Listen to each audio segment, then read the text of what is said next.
Olá, minha amiga, meu amigo, hora do nosso encontro nesta terça-feira, 22 de julho. Em 1935, Getúlio Vargas, que tomou o poder com a Revolução de 30 e logo virou ditador, ele mesmo se chamava ditador, na biografia dele ele se autodenomina ditador.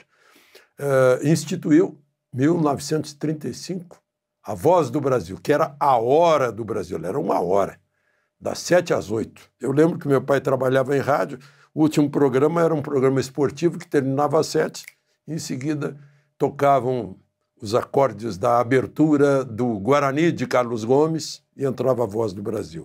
Eu lembro que quando eu estava no governo, Figueiredo, a gente tratava muita coisa com a Voz do Brasil, porque tinha grande penetração na Amazônia, né? Onde, naquele tempo, né, 1979, ainda não havia todo esse alcance aí proporcionado pelo mundo digital.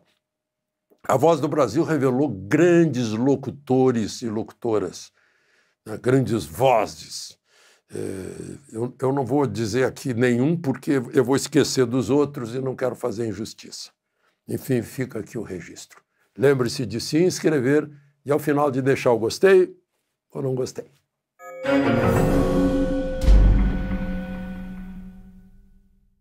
Pois é, ontem eu mostrei aqui o presidente Bolsonaro arregaçando a calça e mostrando a tornozeleira lá na Câmara dos Deputados. Eu tomei o cuidado de tirar o som para não parecer que ele estivesse dando declarações numa rede social, né? Porque estava proibido. Porque não tem como, se ele entrar numa padaria, alguém vai filmar tudo que ele está conversando, né? Vai registrar e vai publicar na rede social. Ele não tem como controlar isso.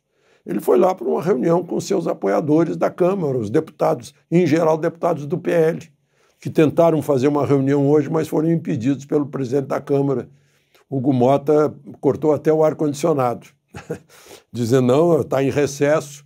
É a mesma coisa que, nas férias escolares, um grupo de alunos tentar fazer uma reunião na escola para estudar alguma coisa que ficou para trás no semestre, e a diretora, não pode, né? Mas, enfim, são coisas da política, né? Como me disse uma vez lá na rampa do Congresso, Magalhães Pinto, acho que era senador na época. Ele olhou para o céu, eu estava gravando entrevista com ele, disse, política é como uma nuvem.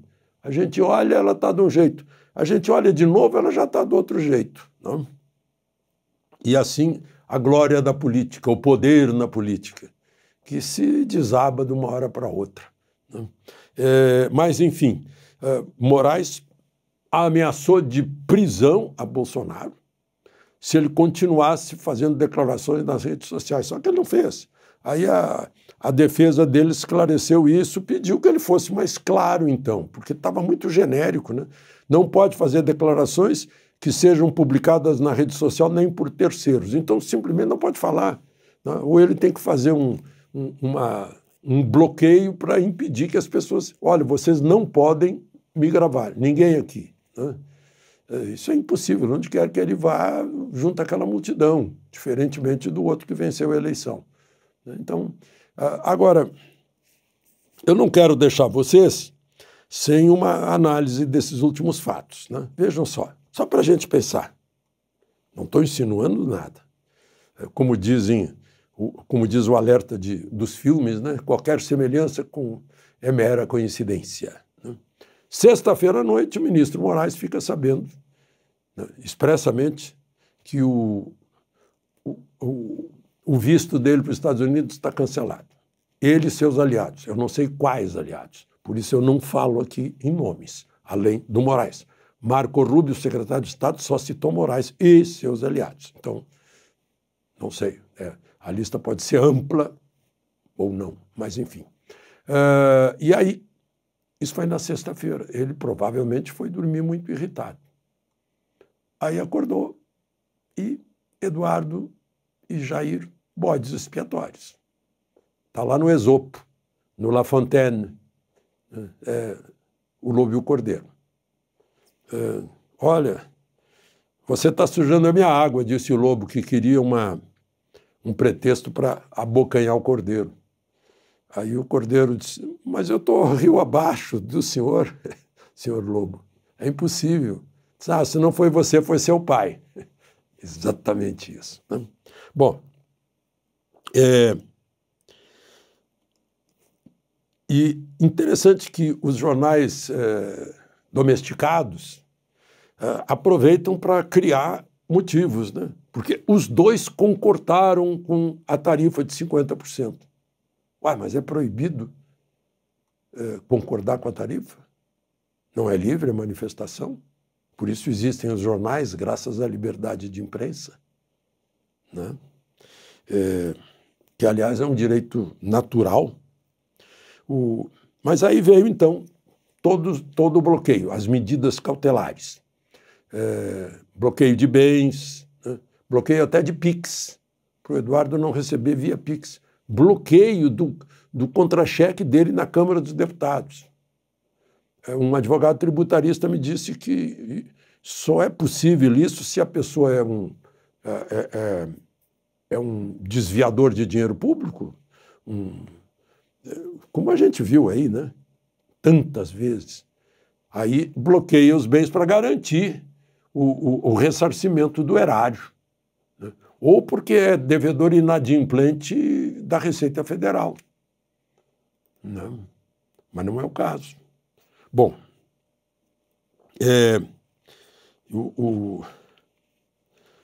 enquanto isso, lá no Chile, o presidente Lula defendia a democracia, né?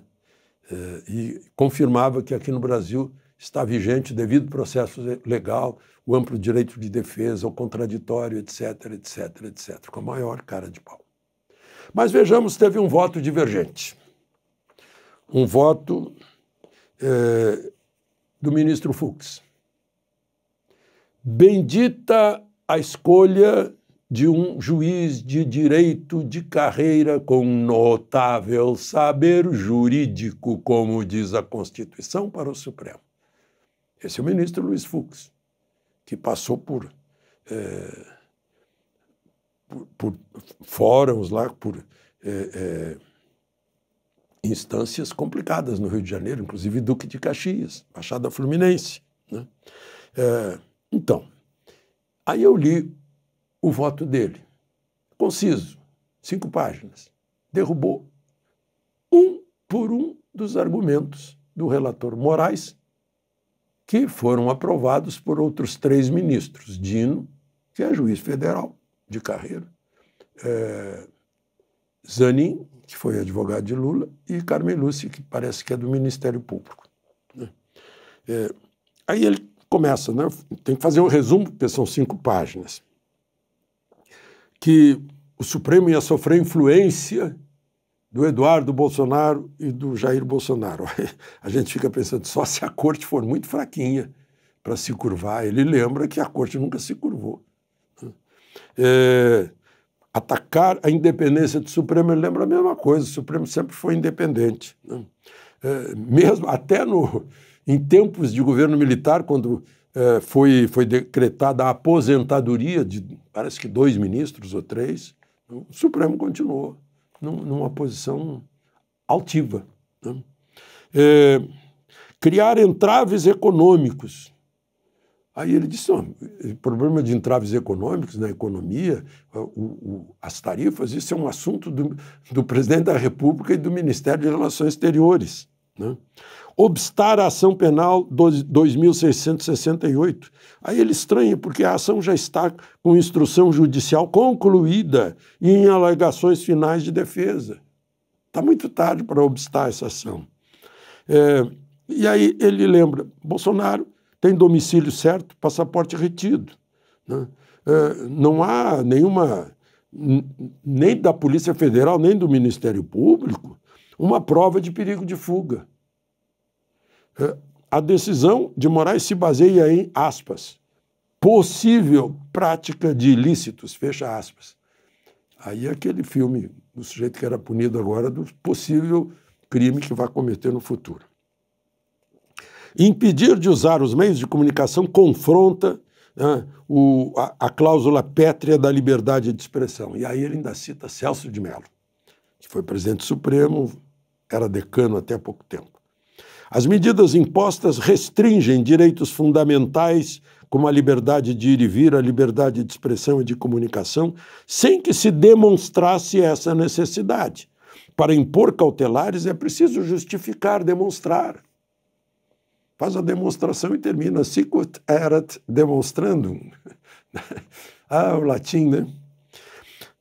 À luz de requerimentos legais, não se vislumbra a necessidade dessas medidas. Aí ele vota contra. Vejam só, 4-1. Referendaram as medidas. Quando ele as aplicou, era ele sozinho. A Polícia Federal já estava lá no banheiro pegando o pendrive com músicas religiosas, né? Não estava referendado ainda, mas foi referendado. 4-1. 4 referendaram. Quantos são os ministros do Supremo? São 11. 4, portanto, não é maioria de 11. Né? Só para a gente lembrar. Porque o ministro Marco Aurélio está lembrando que nunca, enquanto ele esteve no Supremo, por décadas, um caso de crime foi julgado a não ser pelos 11. Né? Pois é, então, aí eu falei de Marco Aurélio, ele deu uma entrevista para a Rosiane Kennedy, no Estadão, em que ele diz que o STF vive uma extravagância e que Moraes, ele gostaria de convidar Moraes para um divã de psicanálise para saber o que está acontecendo e diz que ele votaria junto com Fux se ele estivesse no Supremo. Ele deu uma entrevista também para a CNN, né, afirmando que cercear redes sociais é próprio de regime autoritário.